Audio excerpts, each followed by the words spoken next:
नमस्कार मंडळी, शुभ सकाळ. तुम्हा सर्वांचं आपल्या यूट्यूब चॅनलवरती सहर्ष स्वागत आहे. तर आज गणेश चतुर्थीचा 5वा दिवस आणि या 5व्या दिवशी तुम्हाला सर्वांना माहितीच आहे की तिथीप्रमाणे सर्वांच्या घरोघरी गौरी आईचे आगमनसुद्धा होते. आणि या गौरी आईच्या आगमनानिमित्त आज आपण सिंधुदुर्ग जिल्ह्यातील कुडाळ तालुक्यातील भडगाव खुर्द या गावामध्ये आपण जो इकडला गौरी आईचा जो निराळा पद्धतीचा जो कार्यक्रम आहे तो पाहणार आहोत. आणि तसेच आपण इकडला काही जाणत्या गावकरी मंडळीकडून इकडल्या रूढी परंपरेबद्दल व त्यांच्या या गौरी पूजनाच्या कार्यक्रमाचे स्वरूपसुद्धा जाणून घेणार आहोत. तर जाऊया आता आपण तिथे आणि त्यांना भेटूया आणि त्यांच्याकडून काही गौरी पूजनाची जी माहिती आहे आणि तसेच जो कार्यक्रम आहे तो सुद्धा पाहूया. तर चला मग.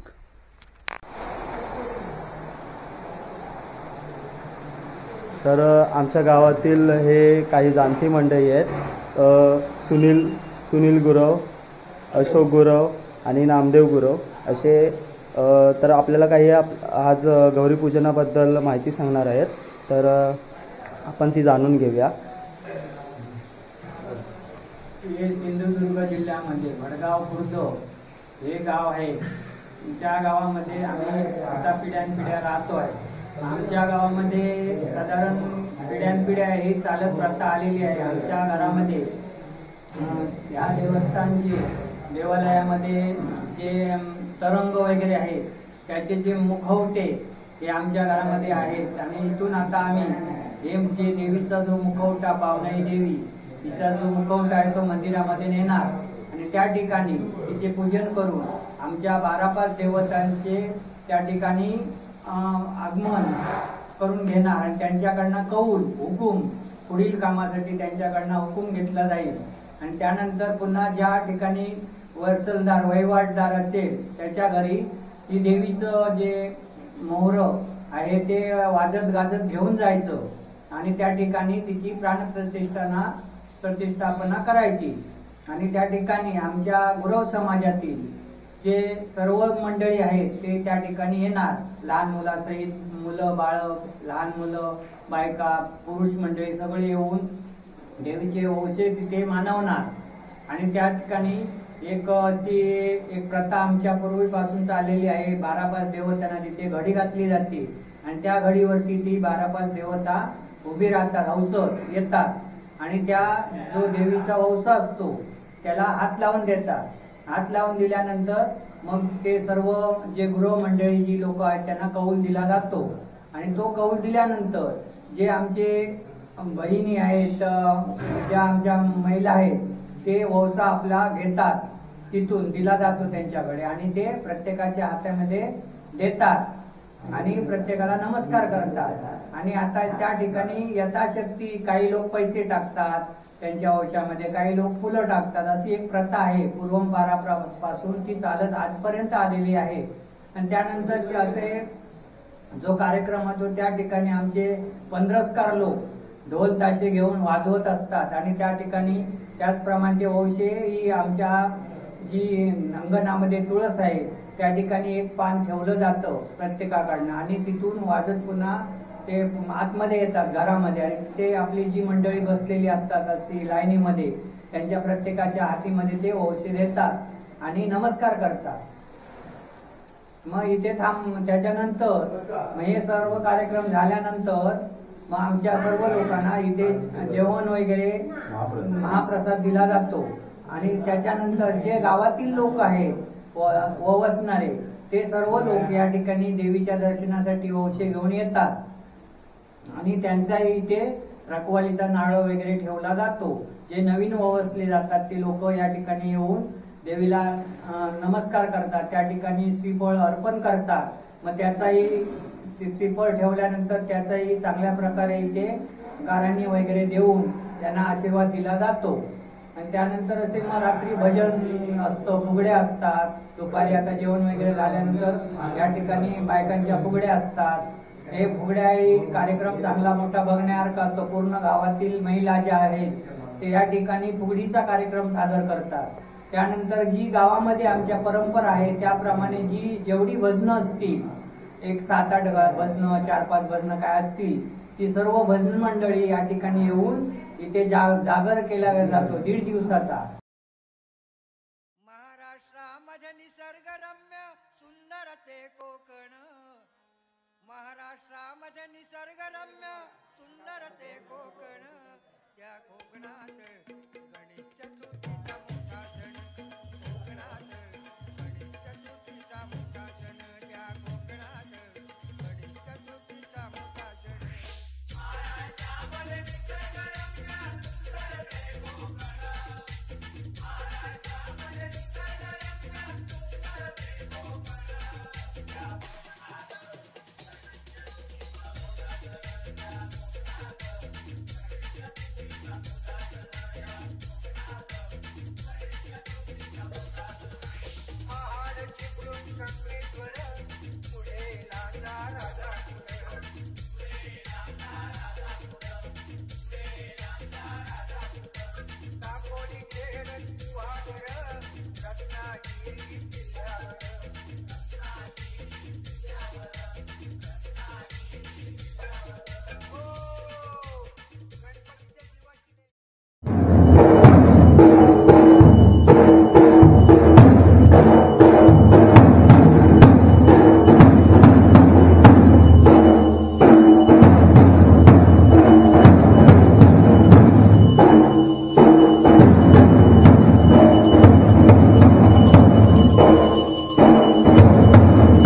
वर्षभराकडे जावता एकूण अशी हात मारतो राज भरूची आणि पुढचं लोक आणि असं तो करून देतो.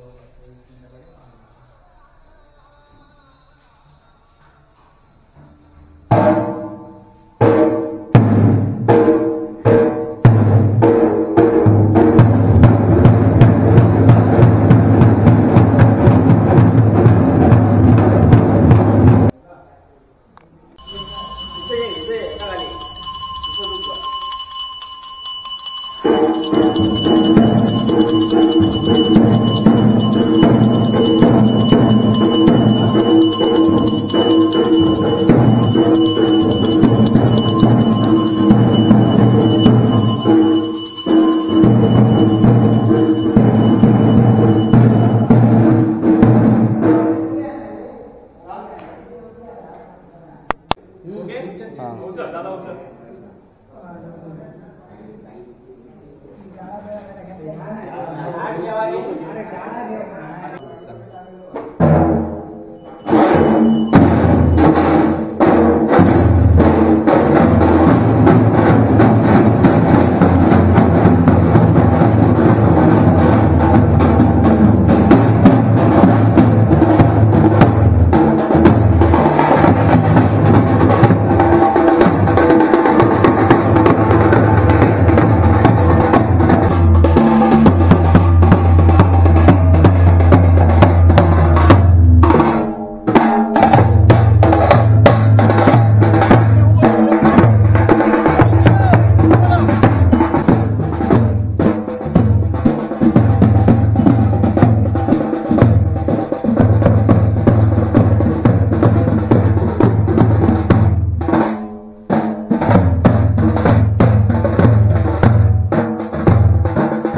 ₹1000 घाल.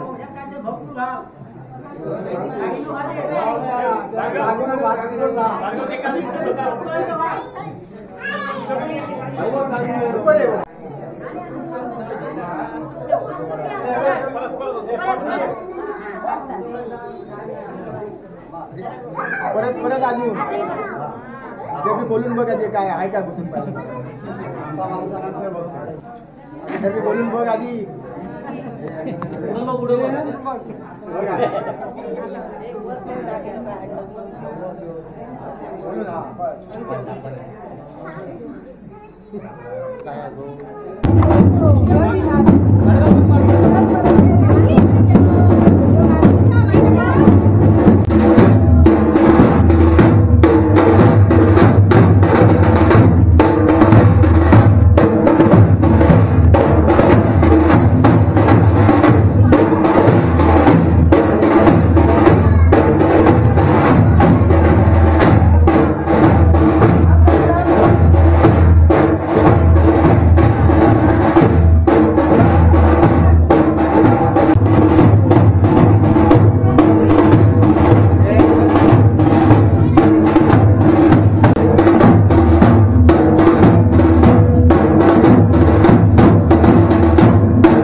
असे होय नाव पण घ्यायचं लागतं. नाव घ्या हो नाव घ्या. मंगळसूत्राच्या 2 वाट्या सायस्तर मायांची खोल तुळशीदासरावांचे नाव घेते गुरुवांची सूट. वा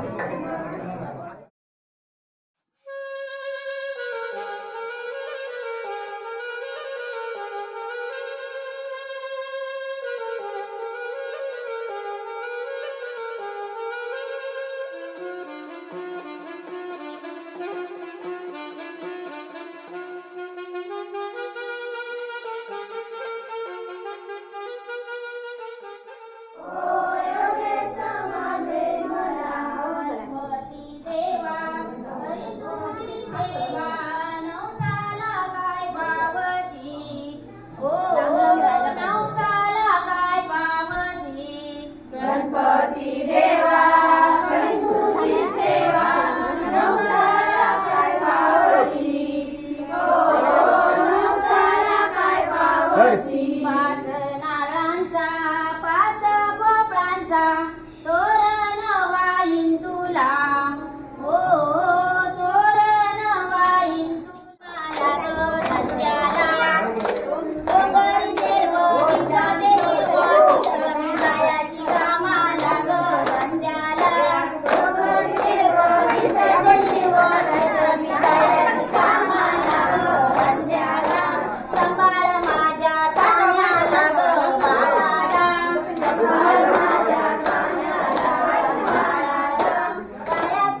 दुपारपर्यंत आता इथे 7 वाजेपर्यंत आपण हा कार्यक्रमाची रूपरेषा सांगितली. त्याचप्रमाणे आता पुढे साधारण 7-7:30 वाजलेले आहेत.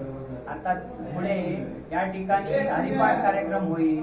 त्याच्यानंतर गावातील जे भजन मंडळ असतील ते सर्व भजन मंडळ या ठिकाणी येऊन आपली जे भजन मंडळ जे भजनाची सेवा या ठिकाणी करतील आणि अखंड साधारण 1-1.5 दिवस असा हा कार्यक्रम असतो. जागर हा कार्यक्रम असतो आणि उद्या साधारण 10-10:30-11च्या दरम्यान ब्राह्मण भोजन वगैरे कार्यक्रम झाल्यानंतर दुपारनंतर त्याच्यानंतर गावातील सर्व जे भाविक लोक आहेत या ठिकाणी येतील, भोजन वगैरे कार्यक्रम करतील. त्याच्यानंतर साधारण 2-3 वाजेपर्यंत गौरी विसर्जन करून इथून सकाळी ज्याप्रमाणे कार्यक्रम झाला त्याचप्रमाणे इथून ही गौरीची मूर्ती जी आहे ती मंदिरामध्ये नेऊन त्या ठिकाणी विसर्जन केलं जाईल. आणि त्या ठिकाणी आज म्हणजे त्या देवालयामध्ये गावात म्हणजे 12-5ची राठी भरली जाईल आणि जी केलेले 1-1.5 दिवसाच्या घटकेचं जे गौरीचं काम आहे वंशाचं ते त्याची आशीर्वाद आपल्याला तुम्ही जे या सेवा केला मग ती सेवा माझ्यापर्यंत पोचली आणि तुम्हाला माझा आशीर्वाद आहे असा तो कौल दिला जाईल आणि तिथे हा 1.5 दिवसाचा कार्यक्रम, गौरी विसर्जन कार्यक्रम संपला. ओके, धन्यवाद.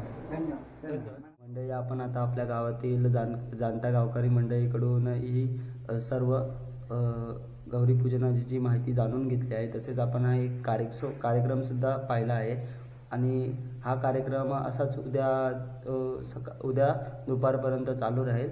तर तुर्तास आपण इथे थांबूया आणि नेक्स्ट व्हिडिओमध्ये भेटूया. तर चॅनलवरती नवीन असाल तर व्हिडिओला लाईक, शेअर आणि सबस्क्राईब जरूर करा. Bye bye.